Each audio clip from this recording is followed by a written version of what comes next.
اب تو پیر اور مولوی بھی گنجائش نہیں نہ دیتا کسی کو بولنے کی، تو سیاست دان تو اللہ ہی کی پناہ، وہ تو پتہ نہیں کس طرح سوتے ہیں رات کو، اللہ ہی جانتا ہے، پتہ نہیں کس طرح اپنے آپ کو مطمئن کر کے وہ زندگیاں گزار رہے ہیں، خدا ہی بہتر جانتا ہے۔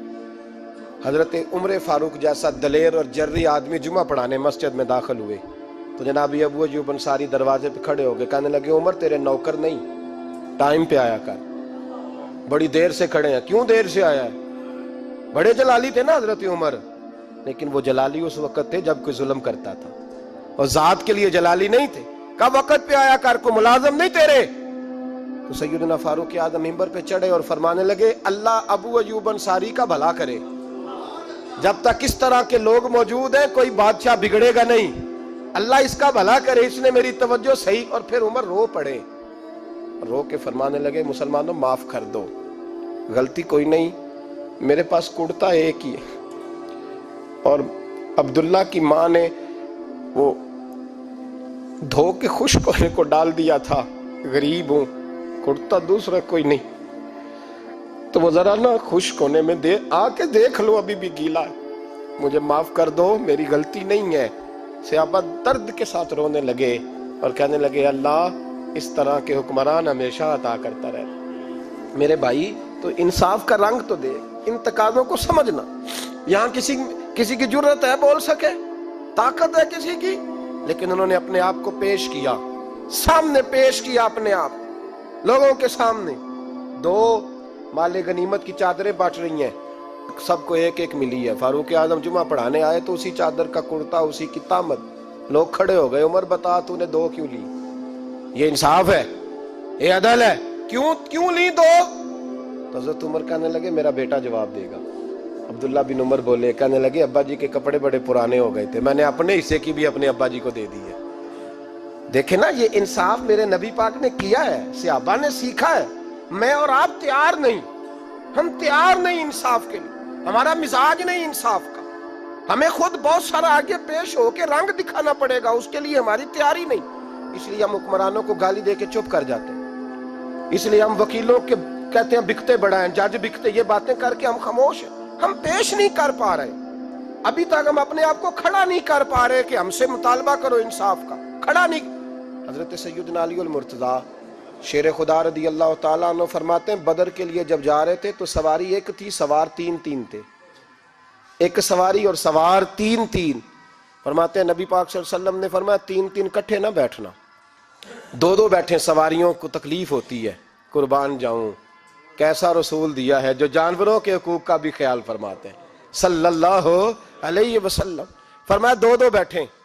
حضرت علی کہتے ہیں پہلے میں اور نبی پاک صلی اللہ علیہ وسلم بیٹھے، اور تیسرے ہمارے ساتھ ابو درداء رضی اللہ تعالیٰ عنہ۔ فرماتے ہیں جا رہے تھے بدر کے لیے، پہلے میں اور حضور بیٹھے، پھر نبی پاک اور ابو درداء بیٹھے۔ فرماتے ہیں پھر نمبر لگ گیا میرا اور ابو درداء کا، اور مصطفیٰ نے گھوڑے کی لگام تھامی تو حضرت ابو درداء تڑپ اٹھے، کہنے لگے علی نہ طبیعت مانتی ہے، نہ ادب مانتا ہے، نہ عشق مانتا ہے، تو اس طرح کر، میں تو چھوٹا ہوں، آپ کہیے رسول پاک سے، آپ ہر لحاظ سے بڑے ہیں، آپ عرض کیجئے کہ حضور نہ ادب مانتا ہے، نہ عشق مانتا ہے، نہ پیار مانتا ہے، نہ تقاضا ہے، مہربانی کرے آ جائیں۔ حضرت علی ہاتھ باندھ کے عرض کرنے لگے محبوبہ ٹھیک ہے باری آپ کی پیدل چلنے کی ہے، پر مہربانی کریں، ادب پیار اور محبت مجبور کر رہی ہے۔ تو حضور نے فرمایا علی چپ کر، میں عدل نہیں کروں گا تو لوگ عدل سیکھیں گے کیسے؟ اگر میں عدل نہیں کروں گا تو قوم سیکھے گی کیسے؟ مجھے عدل کرنے دے، انصاف کرنے دے، فرمایا چلنے دے مجھے، پیدل کچھ نہیں ہوتا، تقاضا عدل جب تک پورا نہیں ہوتا۔ آپ یقین کریں میرے اساتذہ کہا کرتے تھے میں عدالت کو عدالت نہیں کہتا، کچہری کہتا ہوں، اس لیے کہ عدالت وہ ہوتی ہے جہاں عدل ہوتا ہے۔ یہاں تو حال یہ ہے، بتائیے وکیل کو نہیں پتا ہوتا کہ جو میرے پاس آیا یہ غلط آدمی ہے، وہ اس کی حمایت کرتا ہے کہ نہیں، اس کے ساتھ چلتا ہے کہ نہیں، جھوٹ کے ساتھ آخر تک لڑتا ہے کہ نہیں لڑتا، جو گواہ بن کے جا رہے ہوتے ہیں انہیں پتا ہوتا ہے کہ نہیں کہ ہم جھوٹے کی گواہی دینے جا رہے ہیں، تو پھر کیا سارا ظلم حکومتیں کر رہی ہیں؟ معاشرہ بھی تو اپنی ترتیب بدلے نا، لوگ بھی تو اپنا رنگ بدلے نا، لوگ بھی تو طبیعت بدلے نا۔ کون منتخب کرتا ہے انہیں ظالموں کو؟ عوام، اور پھر اس کے بعد شکوہ بھی عوام ہی کرتی ہے۔ خدا را تقاضے سمجھو، مزاج سمجھو، طبیعت سمجھو اسلام کی، میرے نبی پاک صلی اللہ علیہ وسلم نے عدل کا بول بالا کیا، ہر مقام پر، ہر نقطے پر رسول پاک صلی اللہ علیہ وسلم نے عدل عدل اور عدل کی آواز بلند فرمائی۔ کوئی مقام ایسا نہیں، آپ پڑھیے کتاب میں، اگر ایک کلمہ پڑھنے والے اور یہودی کا فیصلہ آیا ہے اور نبی پاک صلی اللہ علیہ وسلم نے یہودی کو حق میں سمجھا ہے تو نبی پاک نے یہودی کے حق میں فیصلہ دیا۔ وہ منافق بگڑ گیا ہے، حضرت عمر کے پاس گیا ہے، لیکن حضور نے فرمایا جہاں جاتا ہے جا، فیصلہ وہی کیا جائے گا جو عدل پہ مبنی ہوگا، جو انصاف پہ مبنی ہوگا۔ ہماری طبیعتوں کے اندر سے وہ جو جس سٹیج پہ کوئی بیٹھا ہے وہ وہاں بڑا ہے، وہ جہاں بیٹھا ہے وہ سلطنت کا مہاراجا ہے، وہ کہتا ہے نہیں نہیں میرے پاس سارا کچھ ہے، یا تو میں اختیارات استعمال کروں گا، وہ استعمال نہ ہوئے تو پھر دولت استعمال کروں گا۔ تو جب اجتماعی مزاج قوم کا بگڑتا ہے، پھر معاشرے میں ناانصافی عام ہوتی ہے، پھر ظلم عام ہوتا ہے، پھر بے رہ روی کا شکار۔ اور میرے نبی پاک صلی اللہ علیہ وسلم کی حدیث سن لے، ذرا جا کے سننا یہ والی روایت، اور اسے یاد کر لینا، اس کا رٹا لگا لینا۔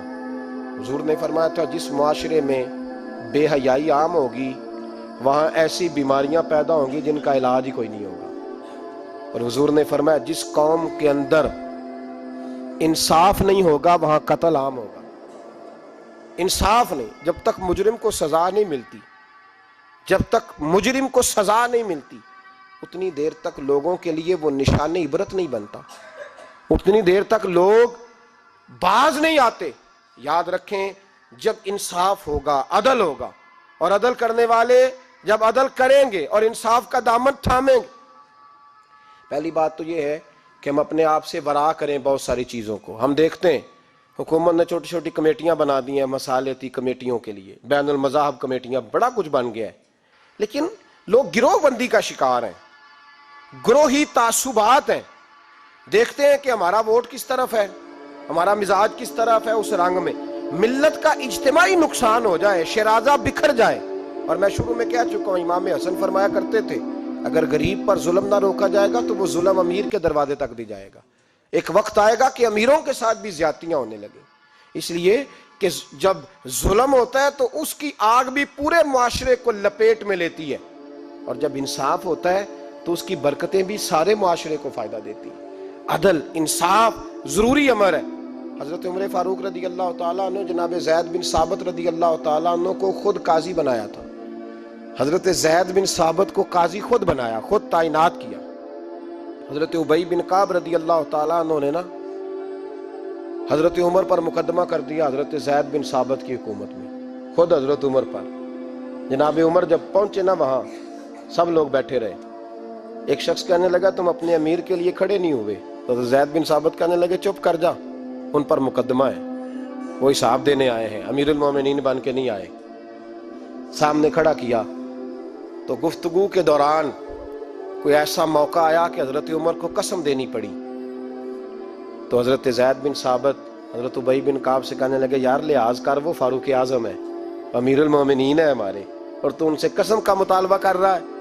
حضرت سیدنا فاروق اعظم کی طرفداری میں بات کی نا، تو حضرت سیدنا عمر فرمانے لگے زید اس مقدمے کا فیصلہ کر لو اور اس کے بعد میں تمہیں معزول کر دوں گا، تم تو اہلیت ہی نہیں رکھتے۔ حضور کیا ہوا؟ فرمایا تم نے میری طرفداری کیوں کی، تم نے مجھے امیر المومنین کیوں کہا، تم نے کیوں میرے حق میں بات کی؟ اگر میں اور تو اس طرح کرنے لگیں گے تو امت کو عدل کون دے گا؟ اگر میرا اور تیرا یہ رنگ ہو جائے گا، کیوں تو نے مجھے امیر المومنین کہا؟ اس وقت میں اپنی صفائی دینے آیا ہوں، عمر بن خطاب سے زیادہ میرا کوئی تعارف نہیں ہونا چاہیے، کیوں تم نے یہ لفظ کہے؟ اور فرمایا اگر مجھ پر قسم آئے گی اور جو میرے اوپر لاگو ہوگا مجھے وہ کام کرنے کا تمہیں حکم کرنا چاہیے تھا۔ یہاں تو حال ہی کوئی نہیں، مزاج ہی کوئی نہیں۔ ہماری قوم بڑی سمجھدار ہے، حکمران بھی بڑے سمجھدار ہیں۔ ممتاز حسین قادری رحمت اللہ علیہ کو پھانسی ہوئی تو لوگ کہنے لگے مولوی شدائی ہو گئے، فیصلہ تھا عدالت کا تو ماننا چاہیے تھا۔ ایک فیصلہ ایک پیپلز پارٹی کے سابقہ صدر کے بارے میں بھی عدالت نے دیا تھا، اور پھر آپ کی پارلیمنٹ نے اس فیصلے کو کنڈم کیا، مذمت کی، اور اٹھ کے کہا گیا کہ ہم مذمت کرتے ہیں، فیصلہ غلط تھا۔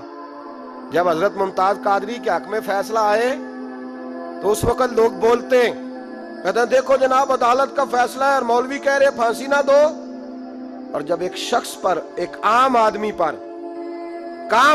پر فیصلہ آئے اور بڑی عدالت کرے اور وہ چوکوں چوراہوں میں کھڑا ہو کے کہے کہ ہم اس فیصلے کو نہیں مانتے، پھر کوئی آدمی نہیں بولتا. پھر کسی جگہ ہم نے کہا تھا بچ جا، تو رسول اللہ صلی اللہ علیہ وسلم کی ناموس والوں کا لحاظ کر، اللہ رسول تیرا